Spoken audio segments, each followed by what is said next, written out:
Hello everyone, how are you all. तैयारी ठीक चल रही है? चलो अभी एक नया टॉपिक लेके आते हैं। The next topic that we are going to do is back bonding. बहुत ही इंपॉर्टेंट टॉपिक है और बहुत सारे क्वेश्चन इस पे पास्ट ईयर में आए हुए हैं। तो चलो इसको जल्दी से देखते हैं कि क्वेश्चन करने के लिए किस तरीके का कॉन्सेप्ट अपने को समझना है। ठीक है, चलो शुरू करते हैं।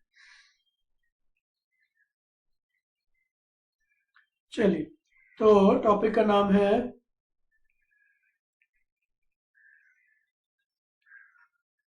Back bonding. तो बेसिकली इसका जो एप्लीकेशन आएगा ना, वो एक टाइप की क्वेश्चन में आएगा। जब आपसे बोला जाएगा BF3 BCl3 BBr3 को लुईस एसिडिटी के हिसाब से अरेंज करो। ठीक है, तो पहले तो मैं इसका आंसर बताता हूँ, फिर इसका लॉजिक बताता हूँ। देखो, पहली बात तो ये है कि लुईस एसिड होता क्या है। लुईस एसिड वो होता है जो इलेक्ट्रॉन के पेयर को एक्सेप्ट करता है। Electron pair acceptor. अब ये इलेक्ट्रॉन के पेयर को एक्सेप्ट क्यों करता है? क्योंकि इसमें वेकेंट पी ऑर्बिटल्स होते हैं। देखो, जैसे मैं आपको एक सिंपल एग्जांपल देता हूं बोरॉन का। Boron is 1s2 2s2 2p1। Outermost shell की अगर बात करें so that is 2s 2p। 2s में 2 इलेक्ट्रॉन और 2p में 1। तो नॉर्मली तो मुझे एक ही अनपेयर दिख रहा है, तो बोरॉन को एक बॉन्ड बनाना चाहिए था। बट हमने प्रीवियस वीडियोस में देखा है कि एक इलेक्ट्रॉन यहां से जंप कर सकता है एक्साइटेड स्टेट। 2s में 1 हो गया, 2p में टोटल 2 हो गए। तो भाई अब ये 3 बॉन्ड बना लेगा। तो जैसे अपने को दिख रहा है BF3 BCl3 BBr3, तो 3 बॉन्ड बना लेगा।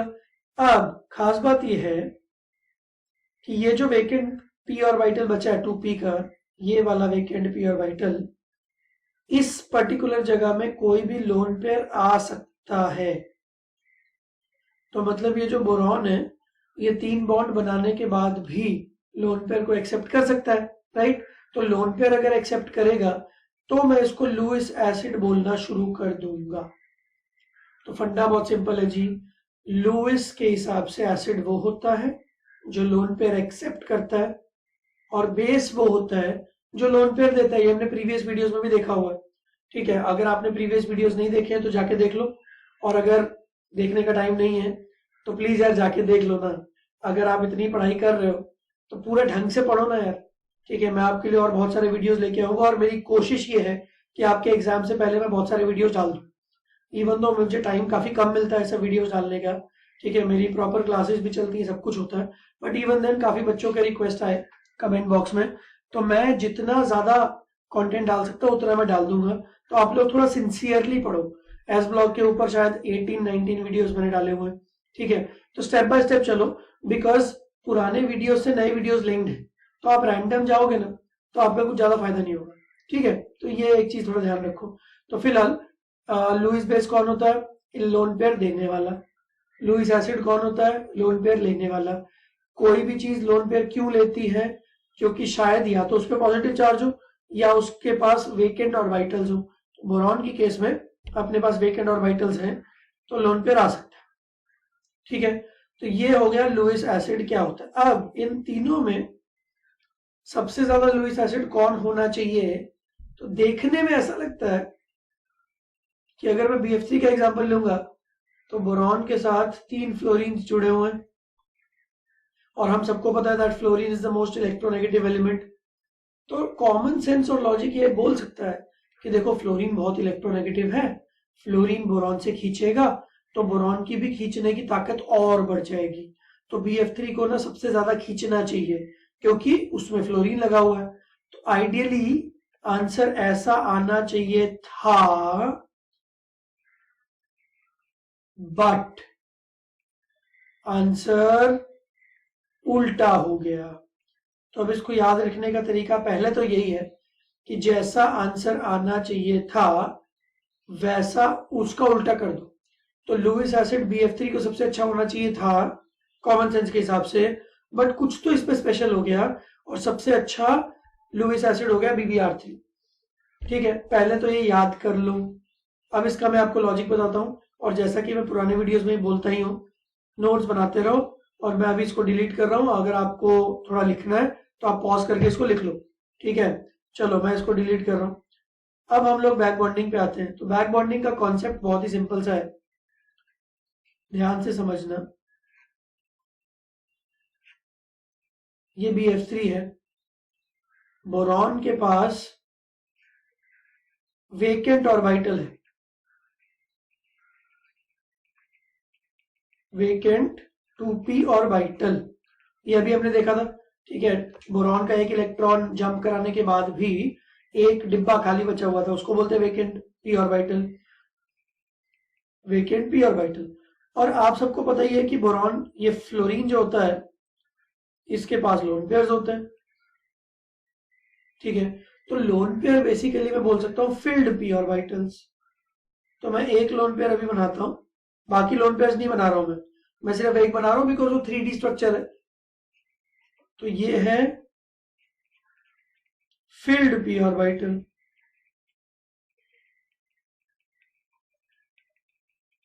ठीक है, अब बोरॉन का वेकेंट है, फ्लोरीन के पास फील्ड है। अगर फ्लोरीन ने ओवरलैपिंग कर ली, हम लोग ओवरलैपिंग को ऐसे शो करते हैं। आइडियली ओवरलैपिंग कैसे होती है, देखो मैं साइड में बना के दिखा देता हूं। एक p ऑर्बिटल, दूसरा p ऑर्बिटल, और दोनों के बीच में इसको हम बोलते हैं ओवरलैपिंग। तो इसको बोलते हैं ना pi bond, lateral overlapping. I hope आपको ये याद होगा 11th क्लास से, नहीं तो मैं इसके ऊपर भी एक वीडियो बनाने की कोशिश करूंगा कि टाइप्स ऑफ ओवरलैपिंग्स एंड ऑल। ठीक है, तो फिलहाल फ्लोरीन ने अपने फिल्ड p ऑर्बिटल्स को बोरॉन के अनफिल्ड वेकेंट p ऑर्बिटल्स के साथ मर्ज करवा दिया, तो इसको बोलते हैं बैक बॉन्डिंग। तो बेसिकली स्पीकिंग, फ्लोरीन के पास लोन पेयर पड़े हुए थे, बोरॉन को लोन पेयर की जरूरत थी, फ्लोरीन ने अपने लोन पेयर बोरॉन को दे दिए, तो बोरॉन की जरूरत पूरी हो गई। तो बोरॉन कंपैरेटिवली थोड़ा ज्यादा स्टेबल हो जाएगा, और उसको जो इलेक्ट्रॉन चाहिए थे, जो वो कहीं और से लेने वाला था, वो उसको फ्लोरीन से ही मिल गए। तो ये हो गई बैक बॉन्डिंग, इसको बोलते हैं बैक बॉन्डिंग। अब इससे लुईस एसिडिटी का क्या रिलेशन है, वो अगले 3-4 मिनट में आपको समझ में आ जाएगा। तो फिलहाल अगर मैं फ्लोरीन की जगह क्लोरीन भी लेता, मान लो BCl3 होता, तो भी क्लोरीन अपना जो लोन पेयर है वो बोरॉन को दे देता, और सिमिलरली BbR3 ब्रोमीन भी दे देता। तो मेन बात यह है कि जो हैलोजेंस होते हैं उनके पास अपने लोन पेयर्स होते हैं, तो वो चाहे तो किसी को दे सकते हैं। अब वो चाहेंगे या नहीं चाहेंगे उसके ऊपर हम लोग डिस्कशन कर लेते हैं। तो पहली बात तो लेटरल ओवरलैपिंग क्या होती है, बैक बॉन्डिंग क्या होती है, ये बात समझ में आ गई। अब इसका इंपैक्ट देखो ध्यान से, बैक बॉन्डिंग किस चीज पे डिपेंड करती है। देखो, फ्लोरीन बोरॉन को इलेक्ट्रॉन देना चाहता है, क्लोरीन देना चाहता है, ब्रोमीन देना चाहता है, वो अलग बात, बट वो दे सकता है क्या, ये इंपॉर्टेंट चीज है। सबसे इंपॉर्टेंट बात यहां पे क्या है कि जब भी ओवरलैपिंग होगी, जो कि मैंने यहां पे बताया लेटरल ओवरलैपिंग, तो लेटरल ओवरलैपिंग को सक्सेसफुली होने के लिए सिमिलर साइज का होना जरूरी है, और सिमिलर एनर्जी का होना भी जरूरी है। तो बेसिकली साइजेस सिमिलर हो जाएंगे तो एनर्जी अपने आप सिमिलर हो जाएगी। तो अब जो मैं मेन पॉइंट बताने वाला हूं, ये वाला मेन पॉइंट आगे भी बहुत सारे टॉपिक्स में आएगा, तो इसके इस टॉपिक से समझ लो और आगे टॉपिक्स पे हम लोग अप्लाई करेंगे।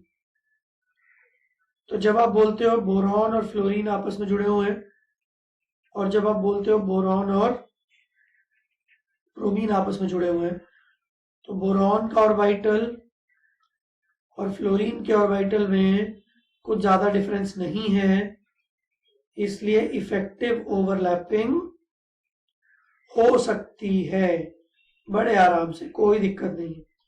बट जब आप बोरॉन और ब्रोमीन की बात करते हो, तो ब्रोमीन के ऑर्बिटल्स बोरॉन के कंपैरिजन में बहुत बड़े हैं। तो मैं इसको ड्रामेटिकली इस तरीके से दिखा रहा हूं ताकि आपको एक सेकंड में समझ में आ जाए। अब देखो ब्रोमीन, भले ही आप बोलो कि लेस इलेक्ट्रोनेगेटिव है सर, उसको तो अपना लोन पेयर दे देना चाहिए था, बट बात यह है कि देने का तरीका क्या है, ओवरलैपिंग।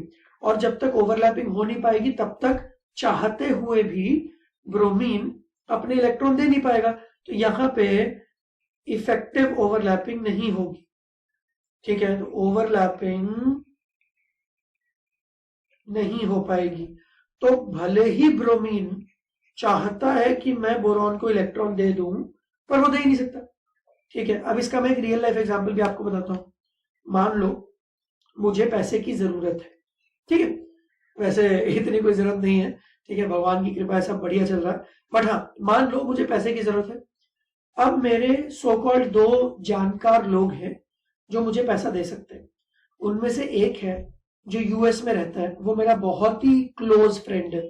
उसको मैं अगर बोलूंगा ना कि मुझे पैसे चाहिए, तो वो बिना मुझसे पूछे कि क्यों चाहिए, कब देगा वापस, ये सब कुछ नहीं पूछेगा, वो इमीडिएटली मुझे दे देगा। दूसरा एक और है जो मेरे ही टाउनशिप में रहता है, वो थोड़ा सवाल जवाब ज्यादा करता है, ठीक है, कब दोगे, फॉलो अप ज्यादा करेगा, मुझे ईएमआई बना के दो, व्हाट्सोएवर, बट वो मेरे घर के पास रहता है, वो भी मुझे दे सकता है।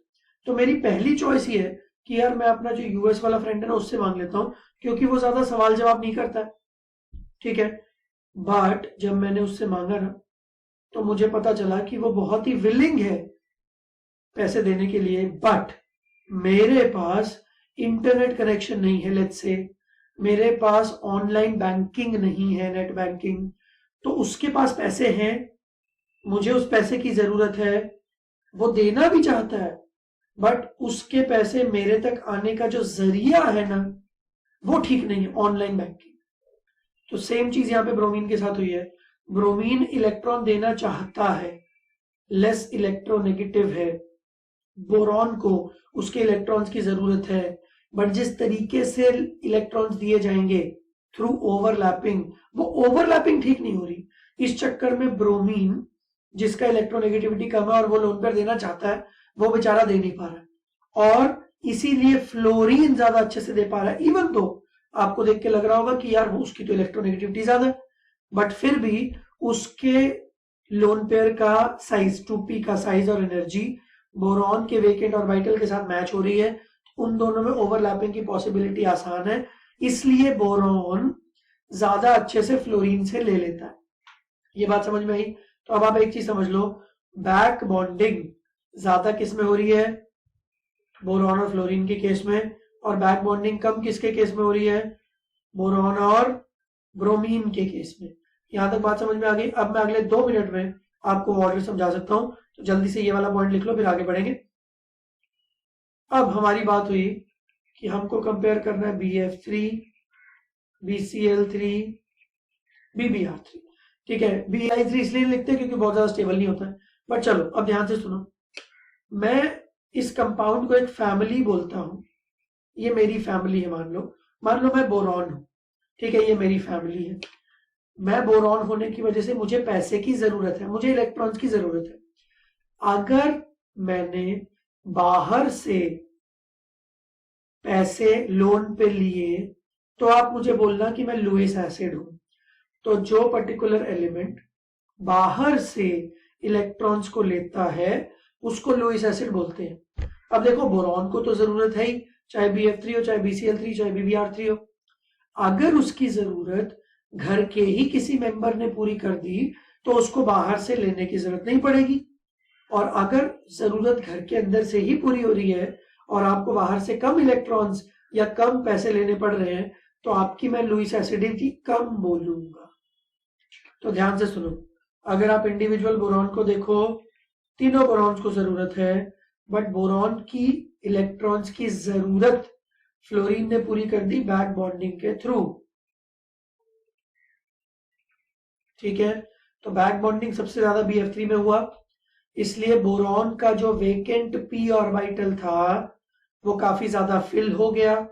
तो अब उसको बाहर से इलेक्ट्रॉन्स लाने की जरूरत नहीं है, तो इसीलिए लुईस एसिडिटी BF3 की सबसे कम होगी, फिर BCl3 की, फिर BBr3।